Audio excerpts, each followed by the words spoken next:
Acheter des vêtements, ça fait du bien, on se sent belle, on sent que notre look a pris un petit coup de jeunesse, c'est vraiment satisfaisant la plupart du temps.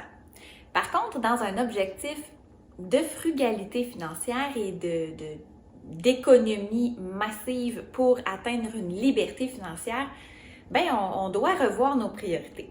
Aujourd'hui, j'ai vraiment envie d'acheter des vêtements. Vraiment. J'ai une garde-robe très minimaliste, ce qui fait en sorte que des fois, je me sens justement trop restreinte et j'ai envie de renouveler ma garde-robe au grand complet. Alors, ce que j'ai décidé de faire cette semaine, c'est de me faire un défi 7 jours, 7 looks différents à partir de ma garde-robe minimaliste pour me prouver à moi-même que, oui, je peux avoir un certain style et être, ne pas avoir besoin de me racheter d'autres morceaux. Alors, je t'invite à venir faire premièrement un petit tour dans ma garde-robe, te montrer c'est quoi pour moi une garde-robe minimaliste, parce que ça peut être différent pour chaque personne. Et ensuite, je t'amène avec moi dans chacun de mes looks cette semaine et on fait un petit retour ensemble après. Donc, mis à part ce que je porte sur le dos en ce moment, ça constitue l'entièreté de ma garde-robe.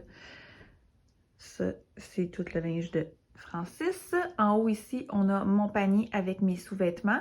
Ça, c'est la pile de vêtements à donner. J'ai ma robe de chambre, un châle. Ça, c'est l'entièreté de mes vêtements. Dans ce petit, même la 3 tiroirs-là, ici, j'ai mes pyjamas. J'ai quelques morceaux là, que je suis pas certaine encore de ce que je vais faire avec. Donc, j'ai 3 morceaux ici. 2 camisoles, un pantalon. Et ici, c'est mes vêtements de sport, donc leggings et chandail de randonnée. J'ai à peu près là, 6 morceaux ici qui sont vraiment vieux. Là. Il y en a que ça fait plus que 10 ans que j'ai.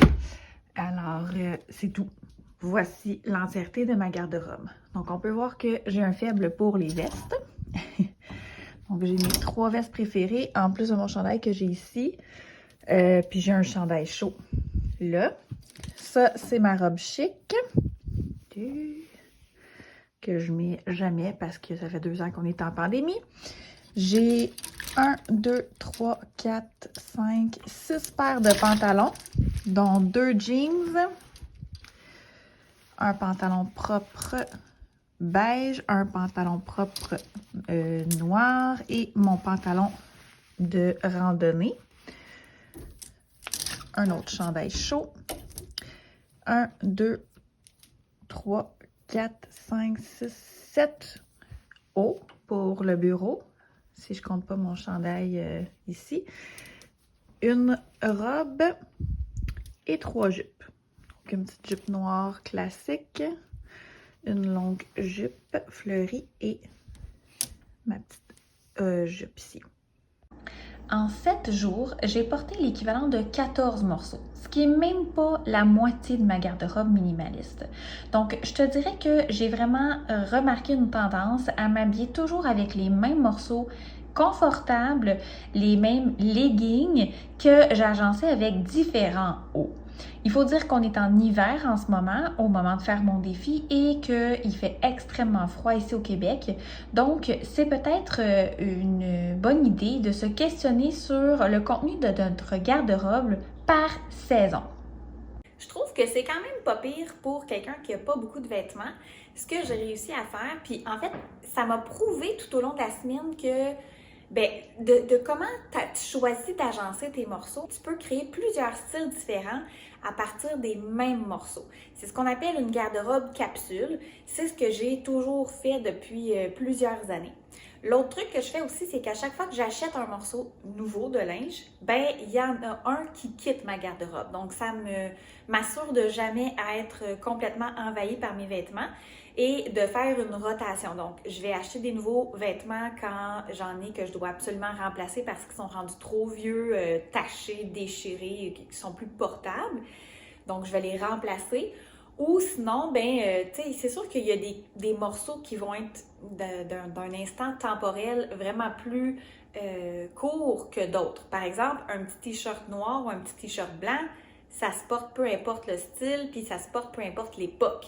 Alors qu'une robe avec des motifs quelconques ou une coupe quelconque peut être bonne pour 1 ou 2 années, puis après ça, ben ça fait plus partie du tout du style de l'époque. Donc, il faut faire attention aussi avec les morceaux qu'on choisit d'ajouter dans notre garde-robe. Je te dis pas que j'achète que des choses intemporelles, c'est pas vrai. J'achète des choses qui vont durer moins longtemps, mais j'en achète moins. Et je m'assure toujours de remplacer au fur et à mesure de ce que j'ai besoin nécessairement. Donc, je suis super curieuse de connaître, toi, comment tu fonctionnes dans tes achats de vêtements. Est-ce que tu y vas un peu pêle-mêle, à la va-vite, n'importe quand toi ça te tente? Est-ce que, au contraire, tu as une garde-robe capsule qui est vraiment définie dans le temps ou intemporelle? Ou est-ce que tu as une garde-robe très minimaliste? Est-ce que tu es très stricte dans l'achat de tes vêtements? Je suis vraiment curieuse de savoir comment toi tu fonctionnes. Écris-moi ça en commentaire, j'ai hâte de te lire. La lumière en moi illumine la lumière en toi. Namasté!